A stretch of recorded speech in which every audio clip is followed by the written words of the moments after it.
Hey guys, welcome back to Medical Coding with Blue. Today's episode is all about what medical coding program recruiters won't tell you. If you're brand new to my channel, welcome. I am Blue, I'm a medical coder. Okay guys, today's episode was inspired by a viewer comment, so I'm going to read this comment and we're going to get into it. So, let us begin. All right, so the commenter says, something I wish was mentioned when I talked to the college counselor about deciding a career focus and subsequently deciding to go into medical coding.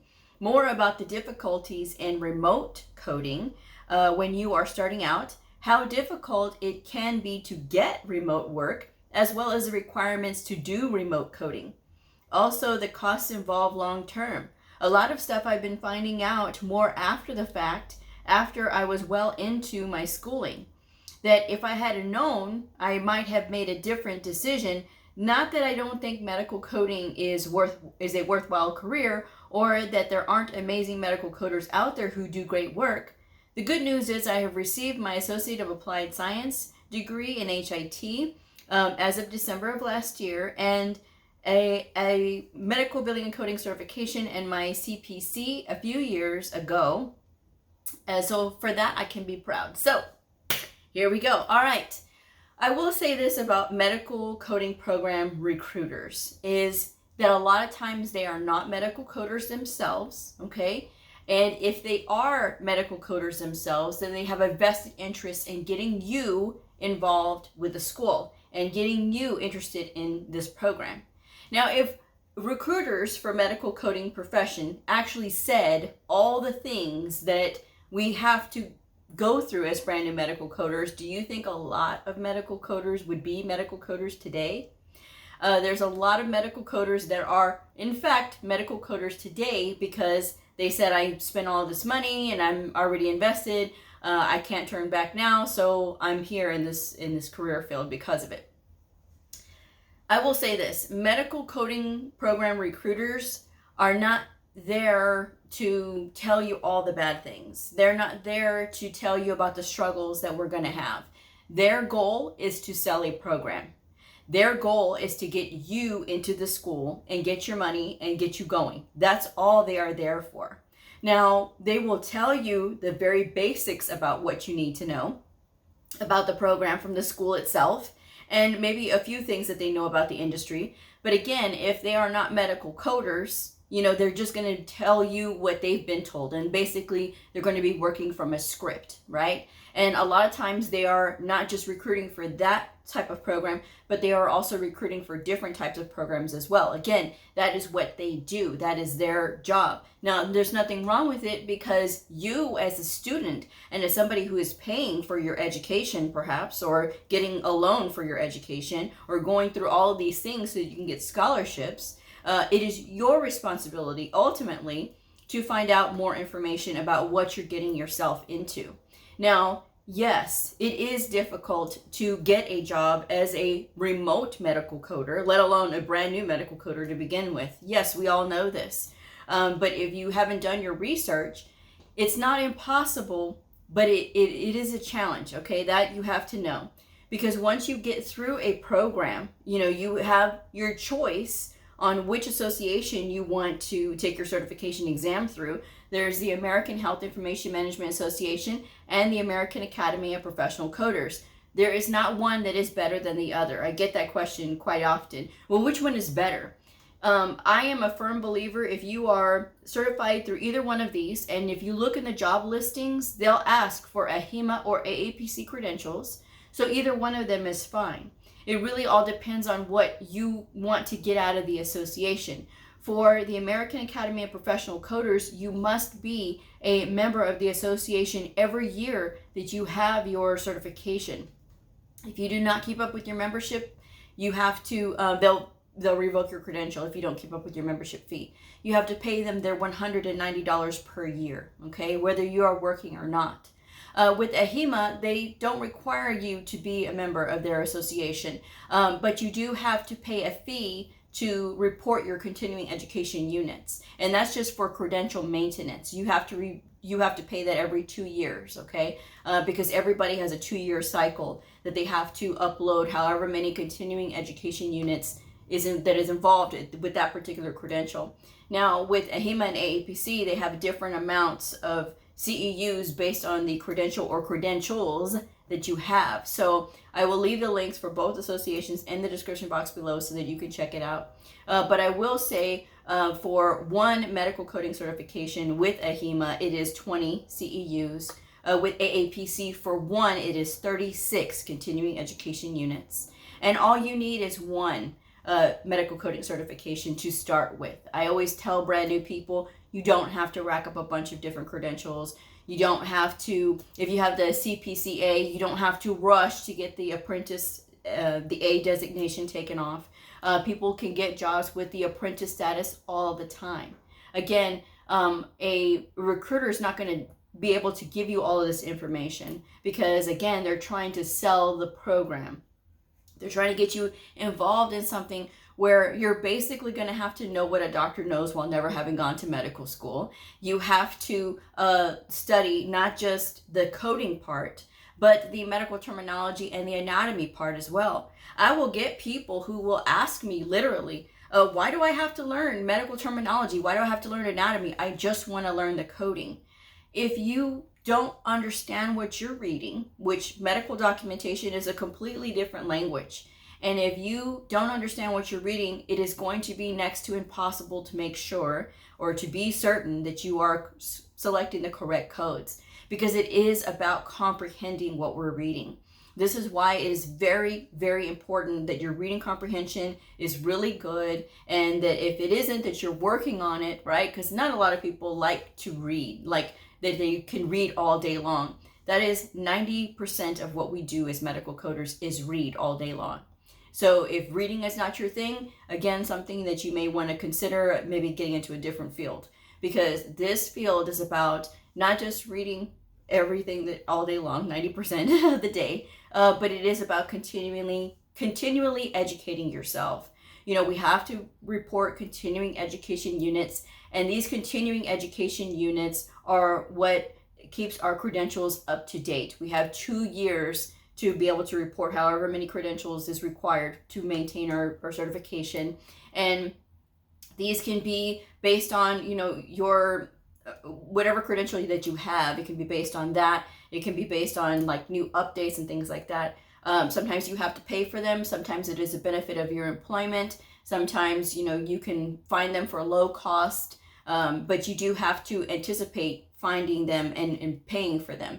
Sometimes some vendors will give them away for free. There's lots of leads for them on LinkedIn. Please don't ask me. I'm giving you the lead. It's on LinkedIn. You can check on LinkedIn. There's lots of vendors on there who will give free continuing education units. But I always say, you know, be willing to pay for these continuing education units as well, because people who give these classes have taken the time to put together this material, and that deserves some kind of compensation. You know, you can't just expect everything for free. There's a lot of people out there who find one and they expect all of it for free, and sometimes it's just not possible, okay? But for other times, you know, you will find something that you're more interested in learning, and so you may have to pay a few dollars, and that's okay, because being in this field requires investment, not just money-wise, but also with your time and your energy.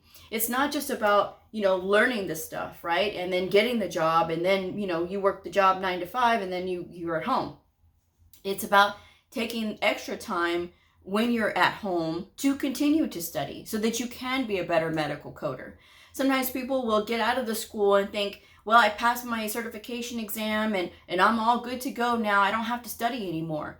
You do have to continue to study because things change. The coding guidelines get updated, and everything, you know, does update after a while. You know, of course, we saw a couple of years ago with the start of the pandemic that we had a new code added to the code set, and then there was new rules that got updated because of that code. And then in the subsequent years, right, we've had additional codes get added and additional rules, and there was changes during that time. So that was unprecedented to have a code added mid-year, okay? So that is something that we always have to be prepared for. We always have to be prepared for changes and updates and learning new things. And it's not just about learning the coding part, it is about learning the electronic medical record wherever you are working. Now, there are some facilities that use Epic. There are some facilities that use Cerner. There are some that, use different ones, eClinicalWorks, whatever. So there's a lot of different varieties of electronic medical record. Now, when you're starting out, the employer will train you on those types of things, but they are less likely to want to train you on the coding part because you already have your certification. They're going to expect you to know how to code. This is something a recruiter is not going to tell you, okay? They're going to try to get you in and say, oh yes, you have a teacher, but they're not always going to tell you if that teacher is going to be hands-on with you. I've heard from many people who have had horrible experiences where they say, oh yes, there's an actual teacher who is going to be teaching the class. And then when they get in the class, the teacher is just proctoring from a book and doesn't really try to help the students. Now, there are some teachers that are very interested in helping their students. There are very good instructors out there that I've heard of. Don't ask me because they're from all over the place. And so you really have to do your due diligence when it comes to finding the school that you want to go to, or, just taking the chance and studying on your own. I do have the independent study video that has the whole syllabus on what to study and how long to study. And so that is entirely up to you if you want to go that way on your own. Just get the books and study on your own. We can learn this on our own. We don't have to go to an expensive school, because even though the school is expensive, it doesn't necessarily mean that you're getting quality education, which is another thing that a recruiter may not tell you either. Obviously, they're going to try to sell their program in the best possible light, especially if you're having to sign for spending thousands of dollars, A lot of times people are not really thinking that, about the amount of money that they're spending. They say, well, if I spend all this money, then I'm really going to get a good education. And I have heard from people who have spent $20,000 or $30,000 and they have no idea how to code. They have no idea what they're doing, and they did not have the support that they were promised. So it is kind of like a gamble. You really should try to find a student that is with that program and try to talk to them. Try to talk to somebody that's in there in ground zero and that can tell you what the experience is really like, rather than asking the recruiter of the school, okay? Because again, they're gonna try to sell the program, and that's what they do. They sell the program. And so you have to think about all the things that you want to know. What is most important to you? Is it having somebody who can support you as far as if you have a question, how prompt are they? If the recruiter will let you, see if they'll let you talk to the instructor. And when you talk to the instructor, ask them if they hold a current certification, right? If they hold a current medical coding certification, the CCS, the CCSP, or even the CPC. Right? Ask them if they hold one of these, and ask them how long ago were they in the real world coding. If they haven't been coding in the real world in 10 years, think about this. We went over into ICD-10 in 2015. Okay, so that wasn't too long ago, when you think about it, but it was quite some years back. But if the instructor hasn't been working, in 10 years, think about that. Last time that they were working, it was when we were in ICD-9 times. So that's something that you really have to be careful with. You have to really think about, the person, the instructor, and that kind of thing, and ask them point blank, if I have a question, will you help me? Or is this going to be more independently driven? How many times are you going to give demonstrations on these scenarios if I have questions on those types of things? Those are the questions that you need to ask. And it's not just about, going right through the recruiter. It is about looking online as well, seeing what else they have to say. Now, keep in mind, there are some schools that have gotten very savvy with this, and so they only have positive reviews when they have stuff online. So you can't really always rely on what you see when it comes to those types of reviews online either, okay?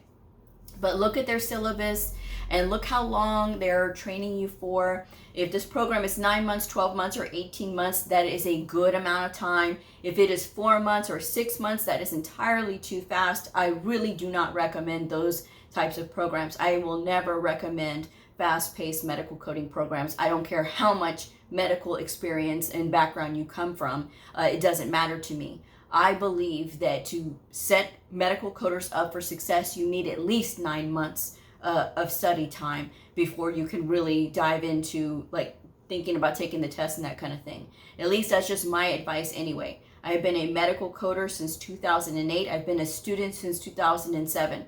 I have coded almost every single specialty except for interventional radiology. I have trained doctors, I have trained other medical coders, I have trained nurses, and I have seen and done a lot in this industry. So when I share this information with you, it is not to discourage you from trying, or wanting to go through a particular school. It is about getting you to ask the right questions, because I'm not here to sell you anything. And whether you decide to get into medical coding or not, it really does not matter to me, because I have said before in my videos, medical coding is not for everybody. But for those who choose to get into it, you have to know that it is an investment. It is an investment in time, it is investment in money, it is investment in you. Because when you think about it, you have to be happy with what you're doing professionally, profession-wise, right? And if you are not happy, think about this, life goes by. And before you know it, you're going to be at retirement age. Are you really going to look back on your career and think, gosh, I hated doing what I did for all those years, and now I'm in retirement and I can't do anything but be at home? And are you really going to want to get to retirement age and say that? For me, because I started this career field, when I got to the recruiter at the school, she was like, okay, she explained everything to me. I did have a good recruiter. She did tell me that it was going to be a bit of a challenge, but they would try to help me as much as they could. It really was going to be on me as much as I was willing to invest into this program. And so I was like, okay, and so, but it worked out. And it wasn't until I got to 2014, right? I got to my permanent coding home in 2009, right, where I currently am. And it wasn't until 2014 that the light bulb for me went on, and where I was just like, okay, this is a career, this is not just a job. For some people, they will never get to that. They will never get to that in their working life. They may have a good job, they may enjoy where they work, but it's not truly a passion for them. For me, I have a passion for what I do, which you see if you watch take any time to watch any of my shows, you'll see that. You'll see how committed I am to helping people to understand what this field is, and that it's not just a joke. It's not something that people should take lightly. And there's a lot of people trying to sell the field that will make light of it, and that's just not simply the case. You have to, there's a lot more to it than what people are saying. And like I say, I don't have a dog in this fight. Whether you decide to get into medical coding or not is entirely up to you. But if you choose to get into this, I encourage you to really dive into what you're getting into, because it will make all the difference in the world once you do that. Once I fell into it, as far as like really kind of immersed myself into, wow, now I'm really going to learn this, and now I'm really going to start to expand my knowledge base and take this more seriously, and make sure that I wear makeup and make sure that I dress up and embrace the entire culture of being a medical coder. Once I did that, it completely changed, and I feel like I haven't worked since 2014.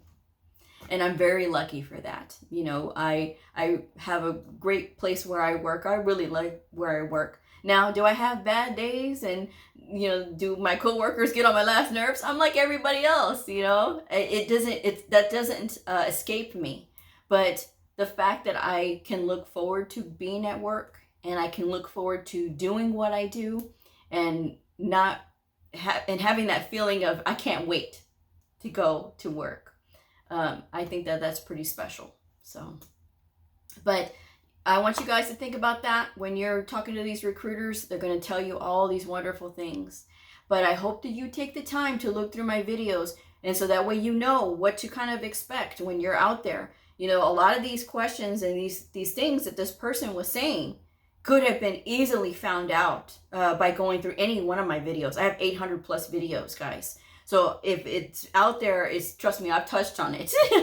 And I've talked about how difficult it is to be a medical coder when you're working remote, brand new, and you've gone from book coding to real world, and you don't have anybody around you working at home. But some people think that, oh, it's so easy to work at home, and it's not. And, you know, there's only so much I can do before you have to go through it yourself, and then you figure out what I'm trying to say. Sometimes people will say, well, no, you know, I take it as a challenge that you said I couldn't. And then when they come back to me and they say, well, yeah, you know, you were right. I'm not trying to, again, I don't say things to discourage folks. I tell you what's real and what you should expect. And that the likelihood of this is not good. You know, if you're trying to think of some other way of getting in, or the reasons that you should get in. Because I've done the show of why you shouldn't get in, why you shouldn't be a medical coder.